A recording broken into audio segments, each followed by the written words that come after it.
अस्सलामुअलैकुम, आप देख रही हैं प्रोग्राम हर जाविये से। मैं हूं आपके साथ शुमाइला अशर। नाज़रीन, सुप्रीम कोर्ट ऑफ पाकिस्तान ने बड़े केस का बड़ा फैसला आज सुना दिया है। नैब तरमीम के खिलाफ चेयरमैन PTI की दरख्वास्त काबिल समाअत करार देते हुए नैब तरमीम की 10 में से 9 तरमीम को कलअदम करार दे दिया गया है। चीफ जस्टिस उमर अता बंदयाल ने अपनी मुद्दत मुलाजमत के आखिरी रोज इस अहम केस का फैसला सुनाया है। 2-1 की अक्सरियत से ये फैसला सुनाया गया है। अदालत ने अपने फैसले में अवामी ओहदों पर बैठे तमाम अफराद के मुकदमात बहाल कर दिए हैं। इसके अलावा 50 करोड़ की हद से कम होने वाले तमाम मुकदमात भी बहाल करने का हुक्म दे दिया है और 7 रोज के अंदर जो रिकॉर्ड है वो तमाम मुताल्लिका महकमों को भेजने का हुक्म भी सामने आया है।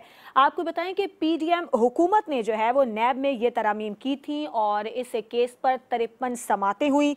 अहम बात यह है कि नैब तरामीम कलअदम होने से साबिक सदर आसिफ अली जरदारी समेत 6 साबिक वज़राए आज़म भी हैं जिनके मुकदमात बहाल हो गए हैं। इसके अलावा दीगर अहम वज़रा और अहम शख्सियात भी शामिल हैं जिनके खिलाफ केसेस दोबारा से खुल गए हैं। आज के प्रोग्राम में हम बात करेंगे ये जो फैसला सामने आया है ये फैसला कैसा है और अब कानून में इस हवाले से क्या गुंजाइश बाकी है। इसके अलावा कुछ मुल्क की दरपेश जो सियासी सूरत हाल है, जो मुआशी चैलेंजेस हैं, उन पर भी आज के प्रोग्राम में हम बात करेंगे। मुल्क को मुआशी चैलेंजेस से निकालने के लिए जो निगरान हुकूमत है उसकी कोशिशें तो काफ़ी तेज़ हम देख रहे हैं। बिजली चोरों के खिलाफ ऑपरेशन किया जा रहा है। इसके अलावा गैस चोरी के खिलाफ, ज़ख़ीरा अंदोज़ी के खिलाफ, स्मगलिंग के खिलाफ काफ़ी ताबड़तोड़ ऑपरेशंस किए जा रहे हैं और इसके कुछ हमने मुस्बत असरात भी देखे हैं। कौमी एयरलाइन की अगर बात की जाए तो कौमी एयरलाइन इस वक्त काफ़ी ज़्यादा मसाइल का शिकार है। तमाम तर चैलेंजेस के बावजूद आज हमने देखा कि निगरान वफाकी काबीना की जानिब से एक प्रेस कॉन्फ्रेंस की गई जिसमें उनकी जानिब से कहा गया कि मसाइल तो हैं लेकिन हम घबरा नहीं रहे हैं। इसके अलावा जो भी हालात हैं हम उनसे निकलने की कोशिश कर रहे हैं। पेट्रोल मज़ीद महंगा होने का इम्कान जाहिर किया जा रहा है। पेट्रोल में मज़ीद महंगाई हो सकती है। इसके अलावा जो ताजरों के तहफ़्फ़ुज़ात हैं वो अपनी जगह बरकरार हैं। जो महंगाई है उसमें उस तरह से कमी नहीं आ रही है जिस तरह से आवाम को उम्मीद थी। महंगाई आसमानों को छू रही है। इसके अलावा एक बड़ी खबर ये भी है कि तोरखाम बॉर्डर तकरीबन 9 रोज़ बंद रहने के बाद खोल दिया गया है और यहाँ से तिजारत और आमदोरफ्त का सिलसिला भी शुरू हो गया है। तहम वो एक तहफ़्फ़ुज़ अपनी जगह बरकरार है कि यहाँ से स्मगलिंग जिस तरह से होती है और अफ़गान ट्रांजिट रेट का जो गलत इस्तेमाल है वो किस तरह से मईशत को नुकसान पहुँचाता है। तो ये जो मुआशी इस्तेहकाम के लिए निगरान हुकूमत की जानिब से इक़दाम किए जा रहे हैं, जो कार्रवाइयाँ की जा रही हैं, कितनी नतीजा खेज़ साबित होंगी और अब तक जो कार्रवाइयों के नताइज हैं वो कैसे रहे हैं, इस पर भी आज के प्रोग्राम में हम बात करेंगे। अपने मेहमानों से मैं आपका तारुफ करवा देती हूँ। ब्यूरो चीफ इस्लामाबाद काशिफ रफीक हमारे साथ मौजूद हैं, ब्यूरो चीफ लाहौर इम्तियाज़ खान मुनव्वर भट्ट साहब और ब्यूरो चीफ कराची इम्तियाज़ खान फरहान साहब हमारे साथ मौजूद हैं। सबसे पहले काशिफ, आज हमने देखा कि बड़ा अहम फैसला आया है, नैब तरामीम को कलअदम करार दे दिया गया है। सबसे पहले तो हमें ये बताइएगा ये नैब तरामीम थी क्या? बिस्मिल्लाह रहमान रहीम। शुमाइला, बिल्कुल ये तवक्को थी, शहर इक़्तिदार में ये बात ज़र गर्दिश थी कि मौजूदा चीफ जस्टिस जो उमर अता बंदयाल साहब जाने से पहले नैब तरामीम के हवाले से फैसला देंगे और कोर्ट कवर करने वाले जो हमारे नुमाइंदगान थे उनकी तरफ से भी ये बात इशारा दे रही थी कि 2-1 से फैसला आएगा। अब नैब तरामीम के हवाले से जो भी तरामीम PDM की हुकूमत ने आके की उसके अंदर मुख्तलिफ लोगों की मुख्तलिफ राय थी, लेकिन बज़ाहिर ये लगता था जो भी तरामीम की गई वो केस टू केस डिस्कशन करके उसके तनाजुर में तरामीम की गई। अब उन तरामीम के बाद मेजर जो मुकदमात थे वो ख़त्म हो गए। उनमें साबिक सदर आसिफ जरदारी, साबिक वज़राए आज़म जिसमें यूसुफ रज़ा गिलानी है, राजा परवेज़ अशरफ है, शहबाज शरीफ साहब हैं, नवाज शरीफ साहब हैं, उनके केसेस थे। छोटे बड़े ब्यूरोक्रेट्स के केसेस थे, दीगर वज़रा के केसेस थे, शायद ख़ाकार अब्बासी साहब का नाम आता है। ये वो तमाम के तमाम केसेस थे जो नैब अदालत में चल रहे थे, जो तहरीक इंसाफ की हुकूमत में ट्रायल की जद में थे, जो गिरफ्तार भी हुए और उनको फिर बाद में जब ये तरामीम की गई तो उन तरामीम में के बाद ये केसेस नैब अदालत से वापस भेज दिए गए नैब को। इसमें ख्वाजा साद रफीक और उनके भाई ख्वाजा जो दूसरे जो उनके भाई हैं वो भी शामिल थे। अब मुद्दा ये है कि नैब को जब ये नैब अदालत से केसेस वापस भेजे गए तो नैब को ये पाबंद किया गया कि आप इन केसेस का अहाता कीजिए और ये केसेस अगर एफआईए के प्रीव्यू में आते हैं उनको भेजिए, एफडीआर के प्रीव्यू में आते हैं उनको भेजिए। और सबसे बड़ी जो बात थी कि जो करप्शन की हद थी 50 करोड़ रुपए, कि 50 करोड़ से ऊपर का केस नैब डील कर सकता है, उससे नीचे का केस जो है वो नैब डील नहीं कर सकता, वो हद भी खत्म कर दी गई। जो और इंपॉर्टेंट चीज थी कि जो इंक्वायरियां चल रही थी और वो इंक्वायरियां नैब बोर्ड मुख्तलिफ औकात में अपने इजलास में बंद कर चुका था कि चूंकि नैब तरामीम आ गई हैं और नैब तरामीम के आने के बाद ये इंक्वायरियां नैब के प्रीव्यू में नहीं आती, वो तमाम इंक्वायरियां जो अंडरवे थी, एक तो वो है जो केसेस नैब कोर्ट में थे, एक वो है जो इंक्वायरीज हो रही थी, वो तमाम की तमाम इंक्वायरियां बंद कर दी गई थी। आज के फैसले के बाद यह हुक्म दिया गया है कि 7 दिन के अंदर अंदर तमाम केसेस जो नैब को अदालतों से वापस गए थे नैब को और डिफरेंट फोरम्स पे गए थे वो सारे नैब अदालतों को वापस चले जाएंगे। और जो इंक्वायरियां जहां पे इसलिए बंद की गई थी कि नैब तरामीम होगी, वो इंक्वायरियां वहीं से शुरू हो जाएंगी। इसमें जो 10 शिकें थी उसको कलअदम करार दे दिया गया है, एक शिक को बरकरार रखा गया है। अब इसमें इंपॉर्टेंट चीज जो थी वो ये है कि एसेट बियॉन्ड मीन्स की जो एक शिक लगाई थी, एसेट बियॉन्ड मीन्स की जो शिक थी वो सरकारी अफसरान के ऊपर जो है उसका इतलाक रहेगा, अलबत्ता शायद सियासी लोगों पे इतलाक न रहे। मजीद जब तफसीली फैसला आएगा तो पता लगेगा कि इसका क्या सामने आते हैं असरात। लेकिन आज के दिन ये मैं समझता हूं कि यूं लगता है कि जैसे पीडीएम की हुकूमत की 14 माह की तपस्या जो है वो सही नहीं साबित रही और वो कारगर नहीं रही और उन्होंने तमाम महंगाई की इल्जाम तराशियां भी, सिस्टम की इल्जाम तराशी भी अपने ऊपर ली और अपने केसेस, ये था कि चले केसेस खत्म हो गए। आज के फैसले के बाद वो केसेस दोबारा बहाल हो गए हैं। अब देखना यह है कि मौजूदा निगरान हुकूमत इसको रिव्यू दायर करती है या नहीं करती है, इसकी इंप्लीमेंटेशन की तरफ जाती है। बहरहाल इसका मामला जो है वो आने वाले और जो मौजूदा निगरान वज़ीर आज़म हैं उनका और उनके बेटे का नाम भी इसमें शामिल है जिनके खिलाफ उनके हवाले से नैब की जो है वो आ गई है तस्दीक है। उनके वज़ीर आज़म बनने से कबल ही उनका मामला सेटल डाउन हो गया था। अब देखना यह है कि तमाम की तमाम सूरत हाल को कैसे आगे लेके जाया जाएगा। लेकिन आज की डेट तक ये एक नई टेंशन जो है वो पीडीएम की हुकूमत के लिए बन गई है। जो वो सम करके गए थे वो सारे का सारा अंडू हो गया। ठीक है मुनव्वर, आप इस फैसले को कैसे देख रहे हैं और जो तरमीम की गई थी वो कैसी थी? देखिए ये इन तरमीम का सबसे बड़ा बेनिफिशरी वो साबिक चेयरमैन, मौजूदा चेयरमैन पीटीआई थे, लेकिन अब ये इनका सबसे ज्यादा नुकसान भी उन्हीं को होगा। अगरचे वो समझ रहे थे कि शायद इनके केसेस वो ये सारे लोग या पीटीआई के, अच्छा मैं माजरे चाहता हूँ, मुझे उनकी बात का नहीं अंदाजा, लेकिन ये मुझे में यही कहा है। अच्छा मुझे तो ये इस बात का पता है कि अब ये पीएमएलएन के लोग भी और पीपल्स पार्टी के लोग भी ये तो अपना नैब की चक्की में पिस चुके हैं। इन्होंने सजाएं भी काट ली और ज्यादातर जो है वो बेल आफ्टर अरेस्ट हुई है उनकी। और अगर वो नैब की ये इंक्वायरियां दोबारा से भी अगर होती हैं तो वो उनकी बेल तो बरकरार रहेगी, लेकिन जो लोग बेनिफिशरी हुए थे इन केसेस में और जिसमें ये साबिक वज़ीर आला पंजाब बुज़दार साहब भी थे, शाह महमूद कुरैशी साहब भी थे और दूसरे लोग भी थे, इन सब के तो केसेस अब फिर लग जाएंगे और ये इनको जमानतें अब आफ्टर अरेस्ट करवानी होगी। बिफोर अरेस्ट तो इनकी ये मुस्तकिल जमानतें नहीं हो सकेंगी। तो ये सबसे ज्यादा नुकसान अब पीटीआई ही को होगा इस बात का। अगरचे वो समझ रहे थे कि भी इससे दूसरी जो सियासी जमातें और उनके लीडर जो है वो मुश्किल में आएंगे, मुझे ही नहीं लग रहा कि इस तरह की कोई बात हो सकेगी। लेकिन ये है कि ये अदालत का फैसला बसाद एहतराम मैं समझता हूँ कि ये उसमें एक दफा फिर ड्रैकोनियन लॉ जो था नैब का उसको फिर रिस्टोर कर दिया। ये दुनिया के किसी भी निज़ाम इंसाफ में ये बात नहीं होती कि अगर किसी के ऊपर इल्जाम लग जाए तो फिर वो अपना उसको ये साबित करना पड़े कि इल्जाम झूठा है। ये इल्जाम लगाने के वाले के ऊपर होता है कि वो साबित करे कि इसने जो इल्जाम लगाया वो दुरुस्त है और दूसरे को सफाई देनी होती है। लेकिन यहाँ पे बिल्कुल उलट सिस्टम है, किसी की शक्ल पसंद नहीं, उसके ऊपर आप इल्जाम लगा देंगे तुमने 50 करोड़ रुपए की करप्शन की है और वो सफाई देता रहे कि मैंने तो की नहीं।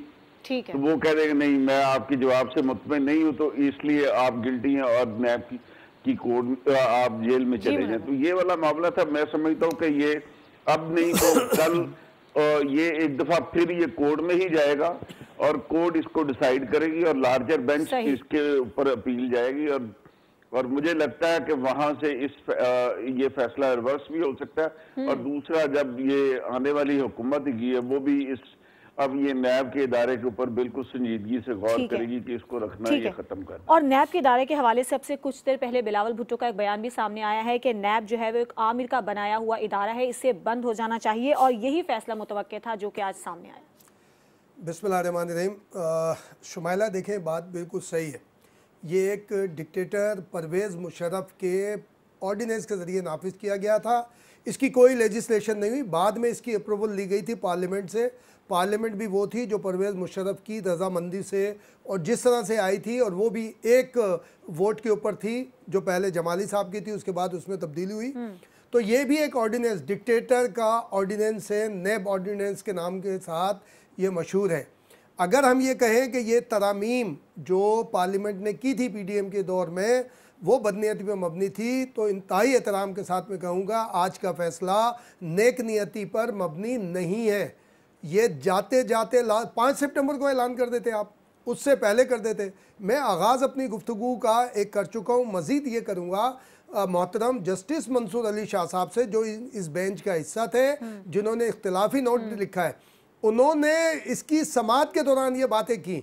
ये तक बात आई कि जो पार्लियामेंट से भगोड़ा है, पार्लियामेंट के अंदर बात नहीं कर सका, वो क्यों दरख्वास्त लेकर आ गया? ये हमारा काम ही नहीं है, ये पार्लियामेंट का काम है। और अगर मंसूर अली शाह साहब की बात को आगे बढ़ाया जाए तो ये ऑर्डिनेंस लाया था डिक्टेटर, उसको एक्ट में तब्दील किया पार्लियामेंट ने। ये पावर है ही पार्लियामेंट का, इसमें ह्यूमन राइट्स कहीं नहीं है, मेरे आपके राइट्स कहीं नहीं है। अच्छा, इस आर्गूमेंट का मतलब शुमाइला ये नहीं है कि हम किसी करप्शन को या करप्ट पॉलिटिशियन को या ब्यूरोक्रेट को या XYZ को हम कोई डिफेंड करना चाह रहे हैं, ऐसा नहीं है, बिल्कुल होनी चाहिए। और जो पहले एंटी करप्शन है, FBR है, जो FI है, ये कोई केस ख़त्म नहीं हुआ था। सुनने वालों को ये जहन में रखना चाहिए, इस तरमीम से कोई एक केस भी ख़त्म नहीं हुआ था। सब वापस गए थे कि नेब के दायरे कार में नहीं है, एंटी करप्शन को भेजे जाएंगे, FIA को भेजे जाएंगे, क्योंकि PDM के दौर में कई एक मुकदमात FIA ने शुरू किए। आज भी देखे ना, जो तोशा खाना और फला खाना, ये सारी चीज़ें और जो दूसरी चीज़ें, वो नेब भी ये FIA और एंटी करप्शन कितनी मुकदमात की वो करे। तो ये फैसला भी मैं ये समझता हूँ, चूँकि फैसले के ऊपर आइन मुझे इजाज़त देता है being a citizen of Pakistan कि मैं तबसरा कर सकता हूँ, तो मैं ये समझता हूँ कि ये फैसला भी नेक नियति पर मबनी नहीं है। और लास्ट डे देने की क्या ज़रूरत थी? यानी आउट गोइंग चीफ जस्टिस ने जो फैसला दिया है उसमें जो सिटिंग है, अगर हम 2-1 का इसका तनाजुर रख लें तो वो तो चले गए। अब 1-1 का फैसला है। फिर जो जस्टिस मंसूर अली शाह साहब सर्विंग है, उन्होंने ऑब्जेक्शन किया, उन्होंने इख्तिलाफी नोट लिखा भी और उससे पहले अपने दौरान समात भी ये किया। तो एक ऑर्डिनेंस, लेकिन जिनकी जानिब से दरखास्त दायर की गई थी कहते हैं कि वही सबसे ज्यादा इसका शिकार होंगे। नहीं, देखें अब तो होगा, उलझा है पाऊं यार का जुल्फे दराज में, लो आप अपने दाम में सयादा, ये कई दफा हुआ है, ये कई मरतबा हुआ है, पहले भी कई इस तरह के मामलात हुए तो उसमें खुद ही फंस गए। जो आपने कहा मैं ऐसी उतार दूंगा, फला करूंगा, आप उसमें खुद गए। देखिए, सियासत एक बड़ा वसी सब्जेक्ट है। सिर्फ पाकिस्तान में हम ये करते हैं कि अपने सियासतदान को यानी उनको मलाइन करते रहते हैं कि इन्होंने तबाही मचा दी, फला कर दी। और भाई उनके पास इतने इख्तियारात अगर हो जाए ना, जितने चीफ जस्टिस ऑफ पाकिस्तान के पास है, जितने एस्टेब्लिशमेंट के पास है, जितने दूसरों के पास है, तो आप समझ लें कि वो तो बहुत कुछ कर सकते हैं। ठीक है, और बहुत कुछ करते भी हैं। एक ब्रेक का वक्त हुआ है, ब्रेक के बाद जब हम वापस आएंगे तो नैब तरमीम से कौन कौन से बड़े नाम हैं जिनके केसेस बहाल हुए हैं और उन पर कौन कौन से केसेस हैं, इस पर बात होगी एक ब्रेक के बाद।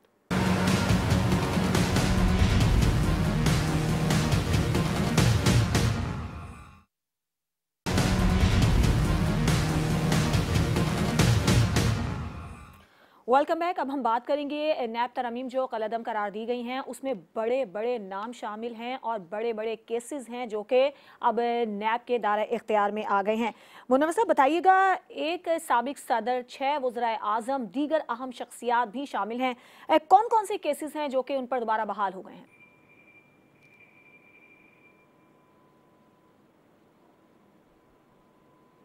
मुनव्वर साहब, आपको आवाज़ आ रही है? ठीक है, शायद मुनव्वर को आवाज़ नहीं जा रही है। इम्तियाज़ साहब, आप क्या समझते हैं? देखिए, उसमें जाहिर है बड़े बड़े कि कौन से केसेस हैं? अब उसमें एज सच अगर कोई किसी नाम से दूसरी तरफ चला गया तो उसमें और सारे मामलात होंगे, क्योंकि अब काफ़ी सारे, शाहिद खाकान अब्बासी का जैसे LNG केस था, मुस्तफ़ा कमाल का भी आ रहा है, ज़मीनों की अलाटमेंट वाला, राजा परवेज़ अशरफ साहब का आ रहा है, अब वो जो एक रेंटल पावर प्रोजेक्ट था, आसिफ जरदारी साहब का आ रहा है, वो जो उन्होंने कुछ माफिया दी थी उनके हिसाब से, नवाज शरीफ आ रहा है, तोशा, हाँ आसिफ जरदारी का वही है, तोशा, नवाज शरीफ का भी एक आ रहा है, लेकिन तोशा खाना वो, लेकिन उसके अंदर है, क्या कहते हैं, अपना एक इन्वेस्टिगेशन में उसमें था। इस तरह से मुख्तलिफ केस है, काफ़ी सारे नाम है, नवाब लश्कर रईसानी का भी आ रहा है, असलम रईसानी साहब का भी आ रहा है, मांडवी वाला साहब का भी, बहुत सारे नाम है जो सीरीज़ के अंदर। फिर जैसे शाह महमूद PTI के भी काफ़ी सारे, फिर ये जो अलकादी ट्रस्ट है जो 109 बिलियन वाला मामला चल रहा है, वो साबिक, ज़ाहिर है कि वो भी साबिक वज़ीर आज़म है, उनका नाम भी उसके अंदर है, जो PTI के चेयरमैन है, फिर वो भी अब रेस्टोर होगा। ये सारे उसके अंदर सामने आ रहे हैं, लेकिन वही बात है शुमाइला, ये लोग हमें कम से कम ये कन्फ्यूजन दूर करना चाहिए। कोई केस ख़त्म नहीं हुआ, पहले भी नहीं ख़त्म हुआ, वो वापस चले गए कि जनाब ये एंटी करप्शन भेजे आप, या FIA वगैरह को आप ये सारी के भेजें। वो इस तरह का इंप्रेशन हम देने की कोशिश करते हैं कि जैसे भाई ये सब हो गया, सब छूट गया, मुका गया और सारी चीज़ें निकल गई और सारे मामलात ऐसे हो गए। तो बात में सवाल करने का हक रखता हूँ ना कि जनाब अगर किसी जज के हवाले से आती है, जो मोहतरम अभी हमारे चीफ जस्टिस साहब जो आएंगे, इनके लिए क्या क्या कुछ नहीं किया, सदर साहब ने रेफरेंस भेजा, साबिक वजीर आजम ने पता नहीं क्या कुछ कहा, बाद में कहा यार गलत था। तो जब जस्टिस यानी उसी जुडिशरी का मामला आता है तो आप खुद करते हैं, यानी वही इदारा करता है ना, उसकी इस्टेब्लिशमेंट के किसी इदारे का मामला हो, किसी अफसर का, वो खुद इदारा वो करता है। तो भाई ये पार्लियामेंट को ही करने दें, ये पार्लियामेंटेरियन के मामला थे तो आप उसको करने दें। करप्शन बिल्कुल रुकनी चाहिए, लेकिन शुमाइला करप्शन का मेरा जो एक 3 दहाइयों का सहाफती तजर्बा है, उसमें मैं कहता हूं कि जब जब सख्त कवानीन बने करप्शन रोकने के, करप्शन उतनी ही बढ़ी है, उतना ही उसमें इजाफा हुआ है। पाकिस्तान में देखें, साबिक हुकूमत के अंदर जो बाहर से पैसा आता था जिस अकाउंट के अंदर, उन अकाउंट के ऊपर छापे पड़े, जो यहाँ से जाते थे। नतीजा क्या हुआ? माजी में ये होता था कि अगर 10,000 की करप्शन हुई है तो इधर उधर घूम घाम के 8,000 वापस आ जाते थे पाकिस्तान के। उस हुकूमत में ये हुआ कि तमाम उन अकाउंट के ऊपर छापा मारा गया कि जो बाहर से पैसे आते थे, यानी वो बाहर से पैसा आना भी बंद हो गया। तो बात करप्शन रोकने के लिए सख्त कवानीन से ज्यादा आपको इस बारे में लेजिस्लेशन करनी वो वाली है कि जो काशिफ एक बात करते हैं, बिल्कुल मैं उसको मैं हूं कि ड्यूअल नेशनलिटी बंद की जाए, खास तौर पे पॉलिटिशियन की तो है नहीं, ये ब्यूरोक्रेट्स की। इस पर जरा हम काशिफ से भी बात कर रहे थे। काशिफ, कौन कौन से बड़े नाम हैं जो अब मुश्किलात का शिकार हो सकते हैं इन मुकदमातों खुलने के बाद? पहले तो शुमाइला मैं पिछले सेगमेंट में बात करना चाह रहा था, आपने टाइम नहीं दिया। जो अक्सर आप एक शेर पढ़ती है ना जी, एक ही सफ में खड़े हो गए महमूद व अयाज। अब आप कह सकती हैं, अब आज की सूरत हाल में वो शेर बहुत सादिक आता है कि एक ही सफ में खड़े हो गए सारे, खा जरदारी, खा इमरान, खा नवाज, खा शहबाज, खा Shahid Khaqan Abbasi, Raja Pervez Ashraf, you name it, ठीक है। और ये सारे वो लोग हैं जिनके ऊपर केसेस थे।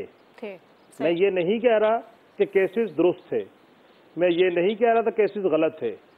मैं ये एक बात जरूर रिकॉर्ड में रखना चाहता हूँ कि नैब के अंदर जो केसेस थे, अक्सरीती केसेस वो थे जो नवाज दौर में जरदारी साहब और उनके खानदान पे बने और जरदारी साहब के दौर में नवाज खान लोगों पे बने। तहरीक इंसाफ के दौर में जो केसेस बने उसमें वो TT के केस थे, वो FIA में जो केस थे वो सारे वहां से बरी हो गए, शहबाज साहब भी और हमजा साहब भी, ठीक है। अब मेरा पॉइंट ये है कि ये एक आमिर का बनाया हुआ इदारा था, 20 साल 25 साल हो गए उस आमिर को गए हुए। तो इस पार्लिमान ने इस इदारे को ख़त्म नहीं किया बल्कि उसमें तरामीम की और इस इदारे के थ्रू इन सियासी पहलवानों ने अपने मुखालफिन को पिछाड़ा। आप हिस्ट्री देख लीजिए, जरदारी साहब के ऊपर केस नवाज दौर में बने हैं, नवाज के ऊपर केस जरदारी दौर में बने नहीं बने। कोई एक केस कोर्ट कर दें जो पीपल्स पार्टी के दौर में बना, नहीं बने पीपल्स पार्टी के दौर में। अब मैं तो आपको कह रहा हूँ, मैं आप कहेंगे तो मैं इंशाल्लाह अगले प्रोग्राम में पूरी तफसीलात लेके आज बता दूंगा किसके बने। जी बिल्कुल। अब मेरा पॉइंट ये है कि तोशा खाना केस हो या कोई भी केस हो, अब तो सारे इकट्ठे हो गए ना जी। अगर तहरीक इंसाफ ने अपनी मंशा की तरामीम की, उसके बेनिफिशरी वो बन रहे थे, अब नहीं रहेंगे। अब देखना यह है कि इसको रिव्यू पिटीशन में लेके कौन जाता है, इन तरामीम को रेस्टोर कराने की एफर्ट कौन करता है, और अगर इनके हाथ किसी करप्शन के मामले में रंगे हुए नहीं है तो कहें जी आए करें एहतसाब, क्या फर्क पड़ता है। मसला ये नहीं है, मसला ये है कि इस मुल्क में सही और गलत का फैसला कहीं ना कहीं जाके तो होना है। इस मुल्क का अलमिया ये है कि यहाँ पर आज इदारों ने फैसला किया हफ्ता पहले और जखीरा अंदाजों के खिलाफ कार्रवाई का ऐलान किया, डॉलर नीचे, चीनी नीचे, गंदम नीचे, स्मगलिंग नीचे, हर चीज नीचे आनी शुरू हो गई। और अगर खामोश तमाशाई बन के बैठे रहे तो हर चीज ऊपर, अगर ये इदारे खामोश तमाशाई बन के बैठ जाते तो डॉलर 400 पे चला जाता और सट्टेबाज सट्टा लगा के खेल रहे होते, चीनी वाले अपना पैसा कमा रहे होते। क्योंकि यहाँ पे खुदा का खौफ तो किसी को है नहीं, जखीरा अंदोजी को गुनाह हम समझते नहीं है, गरीब आदमी को मारना हम अपना हक समझते हैं, और यहाँ पे कोई किसी के लिए सोचने को तैयार नहीं। हर बंदा अपनी 4+16 करने के चक्कर में है। जब आपने आपके अंदर से एहसास खत्म हो जाए तो फिर इल्जाम नहीं रखे जाते। हमें एहसास पैदा करना है, हमने अपने कौम के अंदर एहसास पैदा नहीं किया। यहाँ पे जो अरबपति है वो अरबों से मल्टीप्लाई कर रहा है। गरीब आदमी पेट्रोल से तंग, बिजली से तंग, खाने से तंग, चीनी से तंग, दाल से तंग, आटे से तंग। अपनी जिंदगी और जुल्म ये है कि यहाँ पे एक बंदा या एक बंदा 1 मिल लगाता है और 5 साल बाद वो 3 मिलों का मालिक हो जाता है। कैसे हो जाता है? और फिर पकड़ा नहीं जाता। मेरा तो इससे आगे के एक रोना है। मैं शुमाइला फिर रोता हूँ वो कि मुझे बता दें जिन लोगों ने करप्शनें की, जिनके ऊपर करप्शनों के इल्जामात थे, जिनके ऊपर करप्शनों के पर्चे थे, जिनके ऊपर करप्शनों की इंक्वायरियां थी, उन्होंने वो निकल के तहरीक इंसाफ को बुरा भला कहा और 9 मई का मामले की मुजम्मत की और जाके पवित्र होकर दूसरी जगह पे खड़े हो गए, हर चीज खत्म हो गई।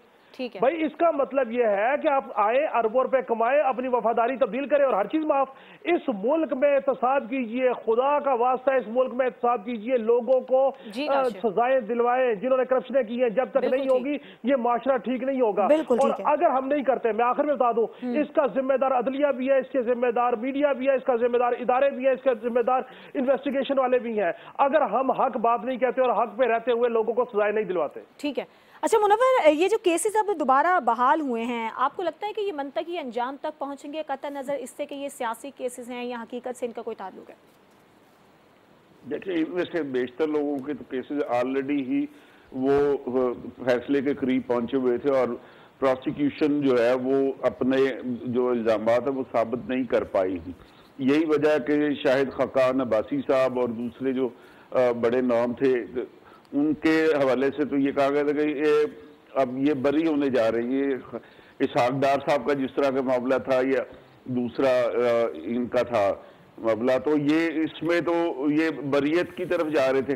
और खकान अब्बासी साहब ने तो कहा था कि मुझे नैब तरामीम के हवाले से कोई बेनिफिट नहीं चाहिए, तो मैं अपना केस वो उसको लड़ूंगा। लेकिन ये है कि वो हर पेशी पे भी आए, फिर वो एहसन इकबाल साहब वो भी हर पेशी पे आए और उन्होंने जो इन तरामीम की वजह से बेनिफिशियरी हो सकते थे उन्होंने वो फायदा नहीं लिया बल्कि केस लड़े थे।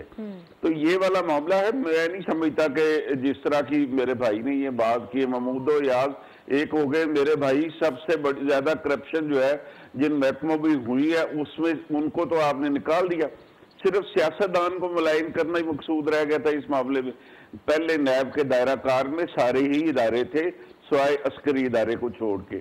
तो अब सबको ही आपने अदलिया ने अपने लिए अलग सिस्टम बनाया हुआ कि हमारे एहतसाब के लिए कोई बाहर से कोई चीज नहीं आ सकती, हम अपने जजेस का खुद एहतसाब करेंगे और जहां पे किसी जज के खिलाफ अगर कंप्लेंट गई और उनके एसेट बियॉन्ड मीन साबित भी हुए तो वो उसका केस ही नहीं लगा। इसमें शुमाला में एक बात करूं तो कई कई साल जो है उनके केस नहीं लगे। और यहाँ पे अगर कोई अस्करी इदारे के हवाले से किसी अफसर का नाम आया तो अस्करी इदारे ने कहा ये हमारा इंटरनल अफेयर का मामला, हम अपने बंदे का एहतसाब खुद करेंगे, वो वहां पे ले गए। सिविल ब्यूरोक्रेसी जो है उसको इस जो तरमीम के जरिए जो इम्यूनिटी दी गई थी वो इम्यूनिटी बरकरार रखी गई है ताकि सिविल ब्यूरोक्रेसी अपना काम करती रहे। तो सिर्फ सियासतदान ही बुरे रह गए क्या? मुझे कोई बता दे, अगर कोई सियासतदान करप्शन करता है तो क्या वो अकेले करप्शन कर सकता है? जब तक इदारे के लोग उसके साथ, वो उसकी कैबिनेट के लोग उसके साथ शामिल ना हो, जो में जाता है वो हर 5 साल बाद जाता है प्रोजेक्ट मिल रहा, वहां के मुतलका लोग अगर शामिल नहीं होंगे तो क्या सियासतदान करप्शन कर सकता है? मेरा नहीं ख्याल कि इस तरह मुमकिन है। लेकिन हमने ये एहतसाब की चक्की और ये एहतसाब का निज़ाम सिर्फ सियासतदान के लिए रखा हुआ, जो कि मैं समझता हूँ इंसाफ के तकादों के मुनाफी है। ये नैब पहले भी सियासतदानों की वफादारियां तब्दील करने के लिए इस्तेमाल हुआ, जैसे कि अभी ख्वाजा साहब ने बात भी की कि इस्तेकामी पाकिस्तान इंसाफ पार्टी जो है, इस्तेकामी पाकिस्तान पार्टी के लोग जो है वो उन्होंने वफादारी तब्दील की और वो नैब की जो चुंगल से बाहर निकल आए। उधर पीटीआई हकीकी बनी तो वो नैब के चुंगल से बाहर निकल आए। तो ये वफादारियां, ये मेरे भाई ने खुद तस्लीम कर लिया कि ये नैब का इदारा सियासी वफादारियां तब्दील करने के लिए इस्तेमाल होता रहा और यही इसका बुनियादी मकसद था। और जब तक ये इदारा रहेगा ये मुल्क की सियासत वो ठीक नहीं हो सकती, बिजनेस में नहीं सही होगा, इकोनॉमी भी सही नहीं होगी। शुमाइला देखिए, जब ये ऑर्डिनेंस आया था तो जज, जर्नलिस्ट, जर्नल इनको एग्जेम्प्ट किया गया था। ठीक है, और वाहिद जर्नलिस्ट थे हम, बाहर निकले थे उस वक्त। हमने कहा था जर्नलिस्ट को एग्जेम्पशन नहीं देने देंगे, हमने सबने एहतसाब के लिए पेश किया था। बाकी 2 में से कोई सामने नहीं आया था, हम आए थे। और फिर नेब के अंदर देखें, आसिफ जरदारी, खुर्शीद अहमद शाह, शहबाज शरीफ, हमजा शरीफ, मरियम नवाज, फरियाल तालपुर, सारे नाम ले लें, शाहिद खाकान अब्बासी कितने कितने साल जेल में रहे, ये भाई 1.5-2 साल रहे। क्या साबित किया? और एक्ट के तहत 90 दिन या 120 दिन के अंदर सिर्फ ये जो मौजूदा इस वक्त केयर टेकर वजीर आला है, जब ये एहतसाब अदालत में थे, एक्ट के अंदर दिनों के अंदर इन्होंने फैसला किया था। सालों केस चलते हैं, फिर नेब को इंप्लीमेंट करना है। काशिफ आप क्या कह रहे हैं? बात मुकम्मल करें फिर हम ब्रेक लेंगे। मैं सिर्फ एक चीज कहना चाह रहा हूं कि एसेट बियॉन्ड मींस की जो शेख में अमेंडमेंट की गई थी वो अमेंडमेंट भी बहाल हुई है। और एसेट बियॉन्ड मींस एहसास है कि जो मामलात के ऊपर इंक्वायरी होती है वो इंक्वायरी बदस्तूर होगी नैब के अंदर, वो ब्यूरोक्रेट्स की भी होगी, उसमें अलबत्ता पॉलिटिशियंस की शायद ना हो लेकिन ब्यूरोक्रेट्स की लाजमी होगी। ठीक है, एक ब्रेक का वक्त हुआ है। ब्रेक के बाद जब हम वापस आएंगे तो मुआशी इस्तेहकाम के लिए निगरां हुकूमत की जानिब से जो इक़दामात उठाए जा रहे हैं, जो ताबड़तोड़ कार्रवाइयाँ की जा रही हैं, वो कितनी नतीजा खेज साबित होंगी, इस पर बात होगी एक ब्रेक के बाद।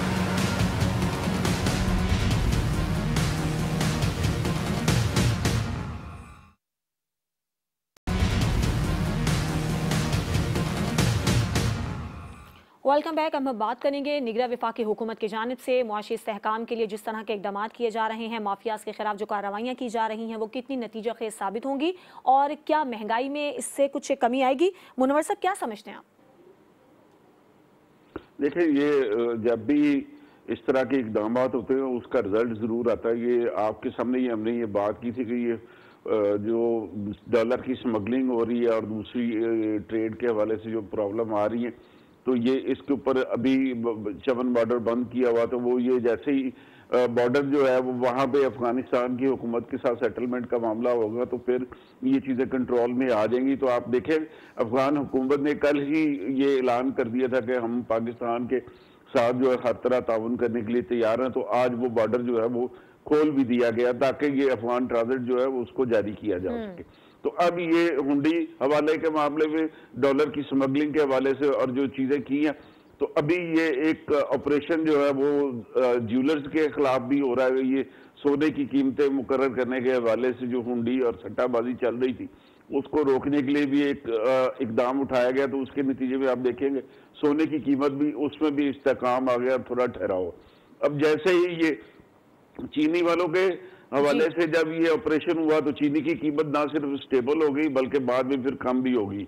यही इसी तरह का मामला आटा और दूसरी अशाए खुर्रनोश के हवाले से हुआ। तो ये इसके रिजल्ट आते हैं। हुकूमत जब कोई काम संजीदगी से करती है तो फिर उसके रिजल्ट भी आते हैं। अभी बिजली चोरी का मामला था तो देखे पाकिस्तान भर में बिजली चोर पकड़े जा रहे हैं और अरबों रुपए की रिकवरी भी हो रही है।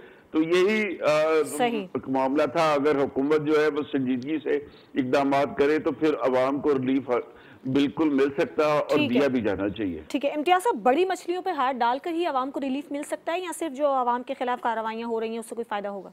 देखिए वो तो कल भी हमने कहा था कि अवाम के ख़िलाफ़ ज़्यादा हो रही है, कोई बड़ा आप नाम उस वक्त नहीं बता सकते।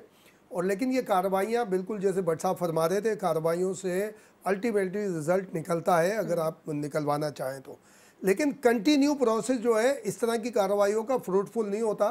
पूरी दुनिया में इसकी एग्जांपल्स मौजूद हैं। एक्शन लेने के बाद फिर इसका सेटलमेंट किया जाता है कि इसको कंटिन्यू कैसे आगे किया जाए।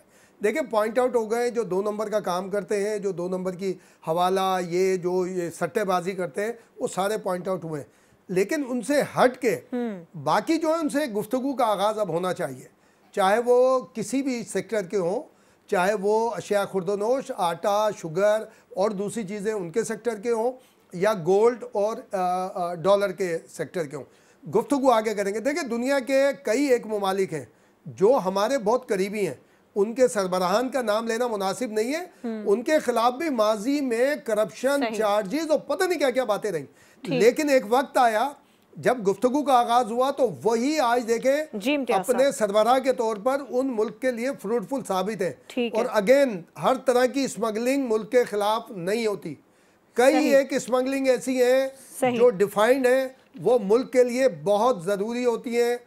और एक ब्लैक इकोनॉमी भी किसी भी मुल्क की मईशत के लिए बहुत ज़रूरी होती है, उसके ऊपर गुफ्तगू होनी चाहिए।